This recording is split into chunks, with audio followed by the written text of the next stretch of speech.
WHYY thanks Sarah West, a real estate agent with Compass Greater Philadelphia, for supporting WHYY's educational programs. Sarah West and Compass serves Philadelphia, the Main Line, and the region. Learn more by contacting sarah.west@compass.com. Supporting WHYY, Corolla, North Carolina's Corolla Outer Banks, where families can find remote beaches, the Corolla Wild Horses, historical sites, and beautiful ideas, and visitor guides can be found at CorollaNC.com.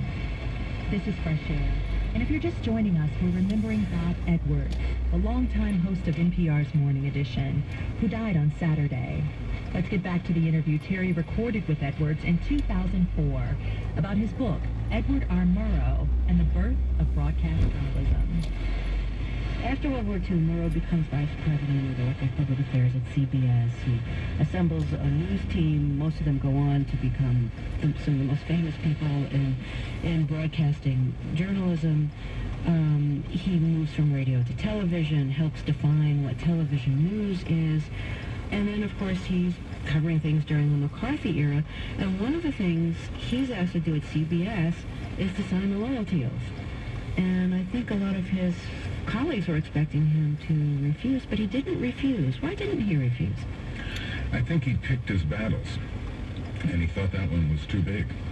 And he could fight McCarthyism and the whole anti-communist hysteria in other ways, which he certainly did with his broadcast on See It Now, which was really the end, the beginning of the end of Joe McCarthy and his demagoguery. What Murrow did was to assemble a whole bunch of film of McCarthy illustrating his methods. And that was a revelation to most Americans who only knew about this from newspapers. And newspapers can't give you a good account of this. Senator McCarthy said this, but somebody else said that. And, you really don't get a flavor of what this guy was about and how he badgered people and the unfairness of the whole prosecutorial process that he conducted, and how you were really guilty until proven innocent, and you had no shot at proving your innocence. So that's what Murrow did, exposed him in that way, and then showed you a huge stack of newspapers and representing editorials against McCarthy, and another stack of newspapers, that favored him, much, much smaller stack. And then did his closing commentary, which was unlike anything television ever did before, and certainly since. It was a one-of-a-kind, it was a blatant editorial, and just devastating. And what did he say that was so devastating? No one familiar with the history of this country can deny that congressional committees are useful. It is necessary to investigate before legislating. But the line between investigation and persecuting is a very fine one, and the junior senator from Wisconsin has stepped over it repeatedly. His primary achievement has been in confusing the public mind between the internal and external threat of communism. We must not confuse dissent with disloyalty. We must remember always that accusation is not proof, and that conviction depends upon evidence and due process of law. We will not walk in fear one of another. We will not be driven by fear into an age of unreason if we dig deep in our history and our doctrine and remember that we are not descended from fearful men, not from men who feared to write, to speak, to associate, and to defend causes which were, for the moment, unpopular. Ed Bliss told me he was in New York once, and he saw someone coming at him that he thought this was not good. This person was going to do him harm. And he thought of crossing the street and mingling with a bigger crowd of people and getting away from this guy. And he remembered Murrow's words, "We will not walk in fear one of another." So he didn't cross the street, and he got mugged. Oh, gee, what's the moral of that story? The moral of that story. The moral of the story is be a little more practical, Right. a little less hero worshiping. That's great. What did CBS have to say about this? As you pointed out, this is editorializing. Yeah. For one thing, they didn't promote the program. Murrow and Robert Joseph Jr. on the Times Political Steering Committee. used the money to put a full-page ad in the New York Times to promote the program. CBS was not pleased. Of course, they said, this was great and thank you so much, but they didn't promote the program, and they didn't like controversy. Bill Paley, the founding chairman of CBS, they had a relationship that was like boss-worker, forged during the war. But after the war, it was different. CBS became this big, diversified company. Profits and the price of a share of stock were what was important, and they were in the entertainment business. And here was Murrow doing all these controversial programs. Paley told Murrow, your programs give me stomach aches. And Murrow told Paley, well, it goes with the job. And ultimately, see it now, Murrow's great news vehicle was canceled. And Murrow was moved to the margins of CBS because he was just too controversial. Now, you have the kind of voice that people describe as a great radio voice. And I'm wondering if your voice influenced your decision to go into radio, or whether that was just a kind of happy coincidence that you had such a great voice and you were interested in radio. I think it helped. When I was a kid in school, they always called on me to read aloud. And Did you have a deep voice as a kid? Like before yeah. your voice changed, what did it sound like? I was always getting calls, people calling for my dad and thinking that I was him. Huh. And no, you want my dad. Let me get it. In church, I was asked to read aloud. So I think that helped. That gave me a lot of confidence and made me think, well, I ought to find a career in which I can do this. So your voice did influence radio? I think so, yeah. I mean, as a little kid, I always was intrigued by radio and loved radio and wanted to be in radio. And then Murrow, I wanted to be cool like Murrow. And then reading aloud in class, and they would always call on me, and I could read pretty well. Kids have trouble reading aloud in class. I never did. I was on.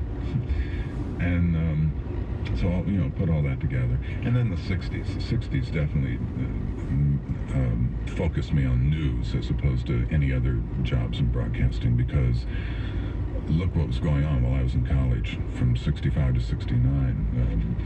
Civil rights, cities were on fire, Vietnam, the Democratic Convention of 68, assassinations of Kennedy and King, and it was just such an awful, the invasion of Czechoslovakia by the Soviet Union. Sure. I wanted to be part of the discussion, but not a participant, not a partisan. And news was the way that I could do that. Well, Bob, thank you. It's really been a pleasure to talk with you. It's been great fun, Terry. Thank you. Bob Edwards speaking with Terry Gross in 2004. The longtime host of NPR's Morning Edition died on Saturday. He was 76. This is Fresh Air. Oh, the history that Bob Edwards witnessed over the course of his career, Patrick. What a fascinating individual. Not only that, but since I'm 76 and my birthday's on March 18th, I'm really looking forward to 77. Well, I'm going to wish you a happy birthday Thank early you. while we are talking about it. But yes, and what a wonderful interview with Terry. Well, that's the thing about the two of them together. Think about that. They have both contributed so much to so many people. They both have this legacy that it took decades to put together and really matter. And here you have them both. And for people listening right now, it's kind of neat for you to be able to participate right this moment, and this is the final break around Fresh Air, and this Valentine's special day, the only day we're doing it. We won't be back again until April. You can actually have an opportunity to help provide just a little bit of support for Fresh Air and let it go to hundreds of stations around the world. And in memory of Bob Edwards, that good man, this is a perfect time for you to do that as well, Tracy. Indeed. It's a perfect time to support WHYY. Of course, all day long we have been having our Show Your Love for WHYY Day. And if you are someone who values public radio, if you value the journalism that you hear here, the kind of journalism that Terry Gross does, and also the reporters that you hear on All Things Considered, our Morning Edition, our local reporters here at WHYY, you might be very interested in this. When you support WHYY at the level of $10 a month or more, you can request a one-year digital subscription to the New York Times. And what a great year to do that with the presidential election coming up. More news than we can possibly keep track of. And we want to be able to know not only what's going on, but to understand the context of what's going on. And you turn to WHYY and to NPR for precisely that. And of course, the New York Times has a long-standing reputation for excellent, top-notch journalism. So what a great way to combine all of those resources and support WHYY while you're at it. All it takes is a phone call to 888-345-9499. You can request it that way, or you can go online to whyy.org/radio.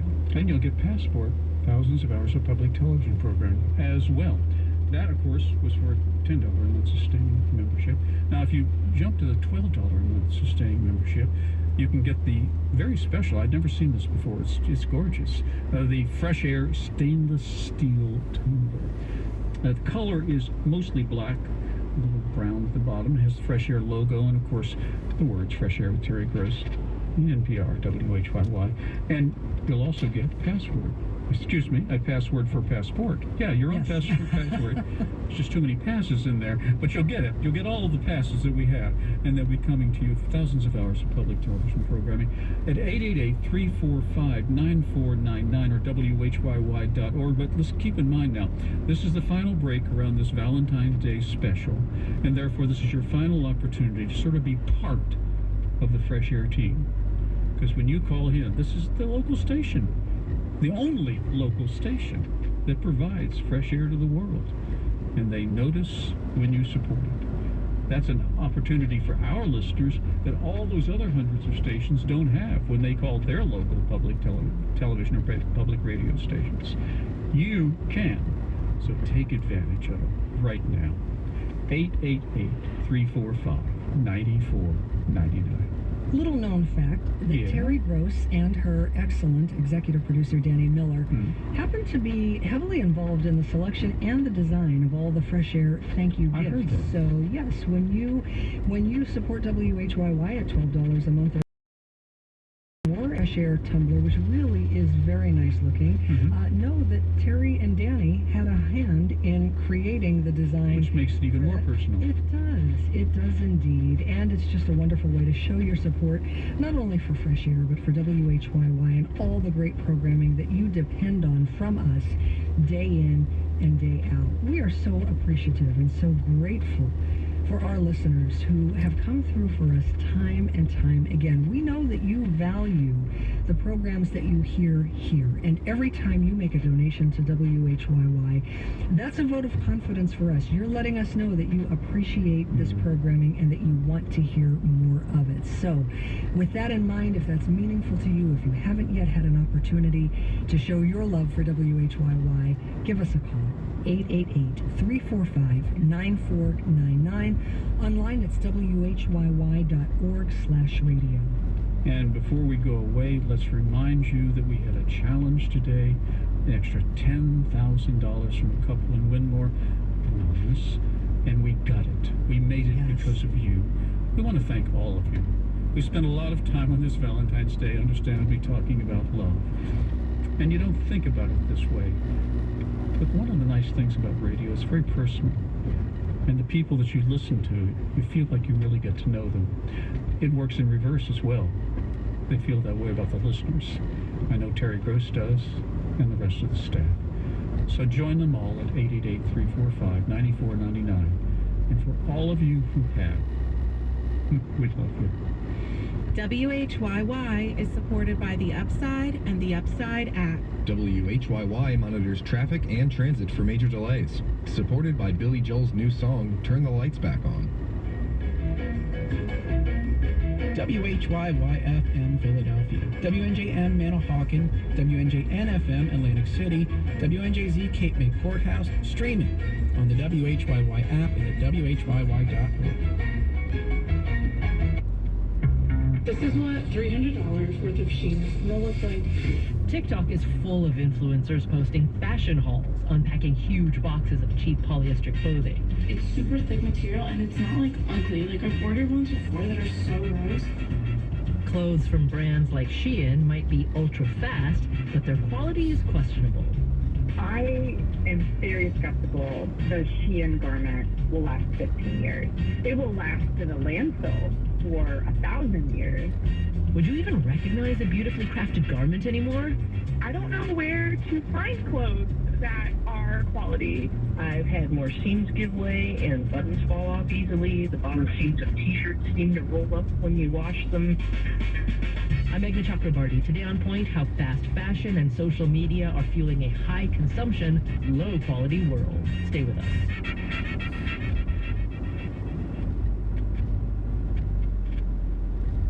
Live from NPR News in Washington, I'm Jack Spear.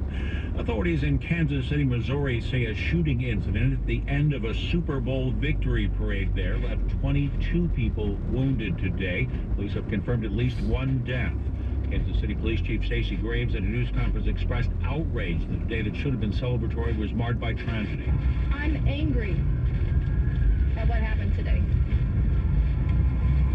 The people who came to this celebration should expect a safe environment. We had over 800 law enforcement officers, Kansas City and other agencies. Police say they've detained 3 people in connection with the incident. At least some of those taken to the hospital were children. Russia is developing a space-based nuclear capability that has the potential to threaten the U.S. and its allies. That's according to a source familiar with the matter. Officials say Russia's capacity could allow it to target satellites. The news was first reported by ABC News, The Washington Post, and others. House Intelligence Committee Chair Mike Turner shared a public statement calling on President Biden to declassify information concerning a national security threat. National Security Advisor Jake Sullivan would not answer specific questions about the matter during a White House briefing today. The White House is pushing back against Republican House Speaker Mike Johnson after Johnson announced the House would not take up the bipartisan aid package that would fund border security. More from NPR's Deepa Shivaram. White House Press Secretary Karine Jean-Pierre says the Biden administration will continue to put pressure on Johnson to put the bill for a vote on the floor. She says if he does, it would pass. I think the speaker's confused. I think the speaker doesn't understand what it is that his job is. Put that bill to the floor. Johnson says he needs a one-on-one meeting with President Biden, but the White House pushed back and said the speaker is the one killing the bill, and that Johnson has chosen to side with former President Donald Trump, who doesn't want to give Biden a political win. Deepa Shivaram, NPR News, the White House. Democrat Jim Clyburn of South Carolina announced today he's stepping down from his leadership role inside the House Democratic Caucus. Clyburn says he'll remain in Congress and run for re-election. More from NPR's Eric McDaniel. Jim Clyburn has been a member of House Democratic leadership for more than 20 years.